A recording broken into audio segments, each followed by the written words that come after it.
Salute സോദരരെ. ഒരു മലയോര ജില്ലയിലെ റബ്ബർ തോട്ടങ്ങൾക്ക് നടുവിൽ ഒരു പാഴ്മരത്തിൽ ഒരു വൃദ്ധനായ മനുഷ്യൻ തൂങ്ങി നിൽക്കുന്നു എന്ന രാവിലെ ഒരു റിപ്പോർട്ട് കിട്ടിയതിൻ്റെ അടിസ്ഥാനത്തിൽ ഞാനും കൂടെ പോയി. സംഭവം എനിക്കൊന്ന് നേരിൽ കാണണം, എന്താണെന്ന് നോക്കണം. കാരണം ചില ആളുകൾ പറയുന്നു അതിലൊരു സംശയമുണ്ട് എന്ന്. വൃദ്ധൻ്റെ കാലുകൾ നിലത്ത് തൊട്ടിട്ടുണ്ടായിരുന്നു. അപ്പോൾ അതുകൊണ്ട് ഇതൊരു ആത്മഹത്യ ആകാൻ ചാൻസ് ഇല്ല. അതുമല്ല, ഇത്രയും പ്രായമുള്ള ഒരാൾ ഒരു മരത്തിൻ്റെ മുകളിൽ കയറി കയറ് കെട്ടി തൂങ്ങുമോ എന്നൊക്കെയുള്ള ഒരു സംശയം നിലനിന്നിരുന്നത് കൊണ്ട് ഞാനും കൂടെ പോയി നോക്കി. പക്ഷേ നോക്കിയപ്പോൾ അതിനകത്ത് വളരെ കൃത്യമായിട്ട് തെളിവുണ്ട് അയാളെ തൂങ്ങി മരിച്ചത് തന്നെയാണ് എന്നുള്ളത്. കാരണം പോലീസ് അവിടെ സ്ഥലത്ത് നേരത്തെ എത്തിയ SIയും പോലീസ് സംഘവും എന്നോട് പറഞ്ഞിരുന്നു, യാതൊരു സംശയവുമില്ല, ഇത് തൂങ്ങി മരണം തന്നെയാണ്. കാരണം ഇയാൾ ഒരു കത്ത് എഴുതി വെച്ചിട്ടാണ് മരിച്ചിരിക്കുന്നത്. അയാളുടെ ശവശരീരത്തിന് തൊട്ടടുത്തായിട്ട് ഒരു കല്ലിൻ്റെ താഴെ ഒരു കത്ത് എഴുതി വെച്ചിട്ടുണ്ടായിരുന്നു. എനിക്ക് ജീവിതത്തിലുള്ള ബുദ്ധിമുട്ടുകളും പ്രശ്നങ്ങളും കാരണം, അസുഖമൊക്കെ കാരണം എനിക്കിനി കൂടുതൽ ജീവിച്ചിരിക്കാൻ ആഗ്രഹമില്ല, അതുകൊണ്ട് ഞാൻ മരിക്കുകയാണ് എന്നും പറഞ്ഞ ആൾ കത്ത് എഴുതി വെച്ചിട്ടുണ്ടായിരുന്നു.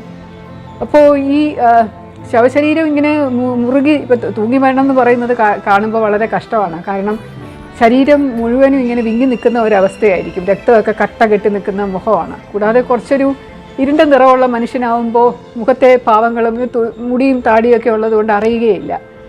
പിന്നീട് അയാളുടെ ഇൻക്വസ്റ്റ് റിപ്പോർട്ട് കിട്ടിയപ്പോൾ, അല്ലെങ്കിൽ പോസ്റ്റ്മോർട്ടം റിപ്പോർട്ടൊക്കെ വായിച്ച് നോക്കുമ്പോഴാണ് ചെറിയ വീണ്ടും സംശയങ്ങൾ തോന്നുന്നത്. കാരണം വളരെ ചെറിയ ശക്തിയൊന്നുമില്ലാത്ത വളരെ ചെറിയ സൈസ് കുറഞ്ഞ ഒരു മനുഷ്യൻ ഇതുപോലെ ഒരു കയറ് വീട്ടിൽ നിന്ന് കുറച്ച് ദൂരെയുള്ള ഒരു സ്ഥലത്ത് കയറ് സംഘടിപ്പിച്ച് മരത്തിൻ്റെ മുകളിൽ വലിഞ്ഞു കയറി, രാത്രി ഒരു സമയം വലിഞ്ഞു കയറി കുരുക്കിട്ട്, അവിടെ ഒന്നും ആരുമില്ല, ലൈറ്റ് പോലും ഇല്ലാത്ത സമയമാണ്. അപ്പോൾ ഇരുട്ടത്ത് കുരുക്കിട്ട് കെട്ടി ഇത്രയും നല്ല രീതിയിൽ തൂങ്ങിച്ചാവാൻ സാധിക്കുമോ എന്നൊക്കെയുള്ളൊരു സംശയം ഉണ്ടായിരുന്നു. പക്ഷെ നമ്മൾ ചെയ്യുന്നത് എന്താണെന്ന് വെച്ചാൽ, തൂങ്ങി മരണം സ്ഥിരീകരിക്കാനായിട്ട് കയ്യിൽ സെലോ ടേപ്പ് വെച്ച് വിരലുകളിൽ പരിശോധിച്ച് നോക്കും. അപ്പോൾ അതിനകത്ത് കയറിൻ്റെ അംശം വിരലിൽ പറ്റിയിട്ടുണ്ടെങ്കിൽ അയാൾ തന്നെ കയറ് കൈകാര്യം ചെയ്തതാണ് എന്നുള്ളത്, അതിൻ്റെ ഫൈബറിൻ്റെ അംശങ്ങൾ ഫോറൻസിക് റിപ്പോർട്ടിനകത്ത് കാണും. അപ്പോൾ ഇതൊക്കെ വെച്ച് നമ്മൾ പരിശോധനയ്ക്ക് അയച്ചിരുന്നു. അങ്ങനെ ആളുടെ പഴയ കാല ചിത്രവും കൂടി ഫയലിനകത്ത് കണ്ടപ്പോൾ പെട്ടെന്ന് എനിക്ക് ഒരു ഓർമ്മ വന്നു, ഇയാളെ ഞാൻ ഇനി മുമ്പ് എവിടെയോ കണ്ടിട്ടുണ്ടല്ലോ എന്ന്. അങ്ങനെ ഇയാളെ എവിടെയാണ് കണ്ടതെന്ന് ഇങ്ങനെ ആലോചിക്കുമ്പോൾ ഞാൻ എൻ്റെ ഓഫീസിലെ ആൾക്കാരോടുമൊക്കെ ചോദിച്ചു, ഇയാളെ നല്ല കണ്ട് പരിചയമുണ്ടല്ലോ, ഈ അമ്മാവൻ എൻ്റെ ഓഫീസിൽ എന്നെ കാണാൻ എപ്പോഴെങ്കിലും വന്നിട്ടുണ്ടോ എന്ന് അന്വേഷിക്കൂ എന്ന് പറഞ്ഞു. അപ്പോൾ അങ്ങനെ അന്വേഷിച്ചപ്പോൾ ഇയാൾ കുറച്ച് നാൾ മുമ്പ്, ഒരു 7-8 മാസം മുമ്പ് ഒരു പരാതിയുമായിട്ട് എന്നെ കാണാൻ വന്നിട്ടുണ്ടായിരുന്നു. അപ്പോൾ ആ പരാതി ഞാൻ എടുപ്പിച്ചു, പരിശോധിച്ചു. അപ്പോൾ അതിനകത്ത് എനിക്ക് നല്ല ഓർമ്മയുണ്ട്. പരാതി കണ്ടപ്പോൾ അതിനകത്ത് അയാളുടെ ഒപ്പ് കണ്ടപ്പോൾ എനിക്ക് പെട്ടെന്ന് ഓർമ്മ വന്നു എന്തായിരുന്നു സംഭവം എന്ന്. ഈ ഒരു പരാതി, എഴുതിയ ഒരു പരാതി ഇല്ലാതെ ഈ വൃദ്ധൻ വന്നിട്ട് മക്കളുടെ ശല്യം കാരണം എപ്പോഴും വീട്ടിൽ അടിയും വഴക്കും, ഇയാളോട് ഇറങ്ങിപ്പോകാൻ പറയുകയും വീതം വേണമെന്ന് ചോദിക്കുകയും സ്വത്ത് വേണമെന്ന് ചോദിക്കുകയൊക്കെ ചെയ്യുകയാണ്. അതുകൊണ്ട് ഇയാൾക്ക് ഒരുപാട് കഷ്ടപ്പാടാണ്. മക്കളെ വിളിച്ചൊന്ന് സംസാരിക്കണം എന്ന് പറഞ്ഞിട്ടാണ് പരാതിയുമായിട്ട് വന്നത്. അപ്പോൾ എഴുതിക്കൊണ്ട് വരാത്തത് കൊണ്ട് എൻ്റെ ഓഫീസിൽ തന്നെ ഒരാളെ കൊണ്ട് ഞാനത് പറഞ്ഞ് എഴുതിപ്പിച്ചിട്ട് അമ്മാവനെ ഒപ്പിട്ട് തരണം എന്ന് ചോദിച്ചപ്പോൾ അയാൾ പറഞ്ഞു, എനിക്ക് എഴുത്തും വായന അറിയില്ല, അതുകൊണ്ട് എനിക്ക് ഒപ്പിടാൻ പറ്റില്ല, ഞാനൊരു കാര്യം ചെയ്യാം, ഞാൻ അതിനിടയിൽ ഒരു കുരിശ് വരച്ച് തരാമെന്ന് പറഞ്ഞ് അയാൾ പേരിൻ്റെ മുകളിൽ ഒരു കുരിശ് വരച്ച് തന്നത് ഓർമ്മയുണ്ട്. അപ്പോൾ ആ കുരിശ് കണ്ടപ്പോൾ പെട്ടെന്ന് എനിക്ക് മനസ്സിലൂടെ പോയി, എഴുത്തും വായനയും അറിഞ്ഞുകൂടാ എന്ന് പറഞ്ഞ ഈ അമ്മാവൻ ഒരു കത്ത് എഴുതി വെച്ചിട്ട് ഞാൻ മരിക്കാൻ പോകുന്നു എന്ന് പറഞ്ഞ് കത്ത് എഴുതി വെച്ചിട്ട് മരിക്കുക എന്ന് പറയുന്നത് ശരിയല്ലല്ലോ, അതിലെന്തോ ഒരു അസ്വാഭാവികതയില്ലേ. അപ്പോൾ അതുകൊണ്ട് അതിനെപ്പറ്റി അന്വേഷിക്കാൻ പറഞ്ഞ് ഞാൻ വീണ്ടും മക്കളെ വിളിച്ച് ചോദ്യം ചെയ്ത്, അങ്ങനെ കുറേ അധികം ആളുകളുമായിട്ടൊക്കെ ചോദ്യം ചെയ്ത് കഴിഞ്ഞപ്പോൾ മനസ്സിലായി ഇത് തൂങ്ങി മരണമല്ല, മക്കൾ തന്നെ ചേർന്ന് ആളുടെ കഴുത്തിലൂടെ കയറിട്ട് മുറുക്കി വലിച്ചു കൊണ്ടുപോയി കുറച്ച് ദൂരെയുള്ള റബ്ബർ തോട്ടത്തിൻ്റെ മരത്തിൽ ഒരാൾ കയറി മറ്റേ ആൾ പൊക്കിക്കൊടുത്ത് അങ്ങനെ കെട്ടി തൂക്കിയതാണ് എന്നുള്ളത്. പിന്നെ ഫോറൻസിക് പരിശോധനാ ഫലം വന്നപ്പോൾ അയാളുടെ വിരലിലൊന്നും ഈ കയറിൻ്റെ ഫൈബർ അടയാളങ്ങളും ഇല്ല.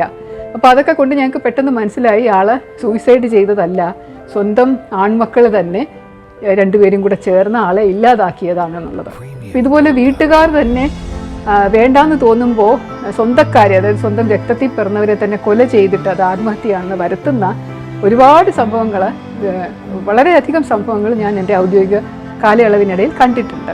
അതിലെ മറ്റൊരു സംഭവം, അതും തൊട്ടടുത്ത് തന്നെ, ഈ ഒരു വൃദ്ധൻ്റെ മരണത്തിനോട് തൊട്ടടുത്ത് തന്നെ നടന്ന ഒരു സംഭവമാണ്. അതിനകത്ത് ഒരു യുവാവിനെയാണ് കൊല ചെയ്തത്. കാണുമ്പോൾ അതൊരു കുളത്തിൽ, അതായത് ഇപ്പോൾ ആലപ്പുഴ ജില്ലയിൽ മുഴുവൻ വെള്ളമാണല്ലോ, കുറേ വെള്ളം, ഒരു വശം മുഴുവൻ കടലുണ്ട്, മറുവശം മുഴുവനും ബാക്ക് വാട്ടേഴ്സ് ഉണ്ട്, കായലും അതുപോലെ കനാൽസും ഒക്കെ ഉണ്ട്. അപ്പോൾ അതുപോലെ ഒരു വെള്ളക്കെട്ടിലെ ജലാശയത്തിൽ ഒരു മൃതശരീരം കണ്ടു.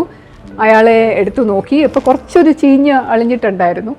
അപ്പോൾ നോക്കിയപ്പോൾ ഒരു വളരെ ചെറിയ പ്രായമുള്ള യുവതിനോട് അടുത്ത പ്രായമുള്ള ഒരു യുവാവിൻ്റെ മൃതദേഹമായിരുന്നു. പരിശോധനയിൽ ആളെയൊക്കെ ഐഡൻറ്റിഫൈ ചെയ്ത് വീട്ടിൽ ചോദിക്കുമ്പോൾ അവർ പറയും ആൾക്ക് ശകലം മാനസിക അസ്വസ്ഥതയുള്ള ആളായിരുന്നു. അയാൾ വീട്ടിൽ നിന്ന് ഇറങ്ങി പോകാറൊക്കെ ഉണ്ട്, ഇടയ്ക്കിടയ്ക്ക് കാണാതാവും, കുറച്ച് നാൾ കഴിയുമ്പോൾ തിരിച്ചു വരും. അതുകൊണ്ട് ഇപ്രാവശ്യം കാണാതായപ്പോൾ ആരും ശ്രദ്ധിക്കാൻ പോയില്ല, സ്വന്തം അച്ഛനോ അമ്മയോ പോലും ശ്രദ്ധിക്കാൻ പോയില്ല, തിരിച്ചു വന്നോളുമായിരിക്കും എന്ന് വിചാരിച്ചു. ആ ആള് അവസാനം നമ്മൾ ഈ മൃതശരീരത്തിനകത്ത് ചെയ്യുന്ന പോസ്റ്റ്മോർട്ടത്തിനോടൊപ്പം ചെയ്യുന്ന മറ്റൊരു പരിശോധനയാണ് കെമിക്കൽ അനാലിസിസ് റിപ്പോർട്ട്. അതായത് ആളുടെ ആന്തരിക അവയവങ്ങൾ, വിസറ എന്നാണ് പറയുന്നത്, സ്റ്റൊമക്കിൻ്റെ ലൈനിങ്ങും ഒക്കെ. ഇപ്പോൾ വയറിൻ്റെ ആ ലൈനിങ് വിസറയൊക്കെ എടുത്ത് കെമിക്കൽ അനാലിസിസ് ലാബിൽ പരിശോധനയ്ക്ക് അയക്കുമ്പോൾ അതിനകത്ത് ഈ മുങ്ങി മരിച്ചിരിക്കുന്ന വെള്ളം ലങ്സിനകത്ത് കയറിയിട്ടുണ്ടെങ്കിൽ മുങ്ങിമരണമാണെന്ന് ഫോറൻസിക് റിപ്പോർട്ട് കൃത്യമായി പറഞ്ഞിട്ടുണ്ട്. പക്ഷേ ആ ഏത് വെള്ളത്തിലാണ് മുങ്ങി മരിച്ചത് എന്നുള്ളതൊരു ഡയാറ്റം ടെസ്റ്റ് ചെയ്താൽ അറിയാൻ സാധിക്കും. അപ്പോൾ ആ കുളത്തിലെ വെള്ളവും എടുത്ത് ആളുടെ വിസറയുടെ അനാലിസിസും കൂടെ നടത്തുമ്പോൾ ആ വെള്ളത്തിൽ നിന്ന് തന്നെയാണോ ആൾ മുങ്ങി മരിച്ചത്, അയാളുടെ ലങ്സിലും വയറിലും ആ വെള്ളം തന്നെയാണോ ഉള്ളത് എന്നറിയാൻ പറ്റും. അപ്പോൾ ആ ഡയാറ്റം ടെസ്റ്റിൽ 4-5 മാസം കഴിഞ്ഞിട്ടാണ് അത് കിട്ടുന്നത് റിസൾട്ട്. അത് കഴിയുമ്പോഴാണ് സാധാരണ നമ്മൾ ആത്മഹത്യ എന്ന് പറഞ്ഞ് എഴുതി തള്ളാറുള്ളത് കേസ്. അപ്പോൾ ഈ കേസ് അങ്ങനെ എഴുതി തള്ളാൻ പറ്റാത്തത് ആ ഡയാറ്റം ടെസ്റ്റിനകത്ത് ഈ കുളത്തിലെ വെള്ളമല്ല ഇയാളുടെ വയറ്റിനകത്തുള്ളത് എന്ന് കണ്ടുപിടിച്ചത് കൊണ്ടാണ്. അപ്പോൾ പിന്നീട് അത് വീണ്ടും അതിനെപ്പറ്റി കൂടുതൽ അന്വേഷിച്ച് എവിടുത്തെയാണ് എന്ന് പറഞ്ഞ് വീണ്ടും വെള്ളത്തിൻ്റെ ശേഖരണം, അയാളുടെ വീട്ടിനടുത്തൊരു ടാങ്ക് ഉണ്ടായിരുന്നു, ഒരു മീനിനെ വളർത്തുന്ന ടാങ്ക് ഉണ്ടായിരുന്നു. ആ ടാങ്കിലെ വെള്ളവുമായി മാച്ച് ചെയ്തിട്ടാണ് ആളെ ആ ടാങ്കിലിട്ട് മുക്കിക്കൊന്നതിന് ശേഷം പിന്നെ ആരോ എടുത്തു കൊണ്ടുപോയി കുളത്തിലിട്ടതാണ് എന്ന് മനസ്സിലാകുന്നത്. പിന്നെ അന്വേഷിച്ച് വന്നപ്പോൾ അതിനകത്ത് സ്വന്തം മാതാപിതാക്കൾ തന്നെയാണ് മകൻ്റെ ശല്യം. കുറേ മക്കളുണ്ട്, അതിൽ ഈ മകൻ ഭയങ്കര ശല്യമാണ്. വീട്ടിൽ വന്ന് എന്നും അടിയും ഉപദ്രവവും വഴക്കും ഒക്കെയാണ്. കാരണം അയാൾക്ക് മാനസികമായിട്ടുള്ളൊരു പ്രയാസം ഉള്ളത് കൊണ്ട്. അപ്പോൾ ചികിത്സയ്ക്കാണെങ്കിൽ കാശ് ഒരുപാട് ചിലവാകും.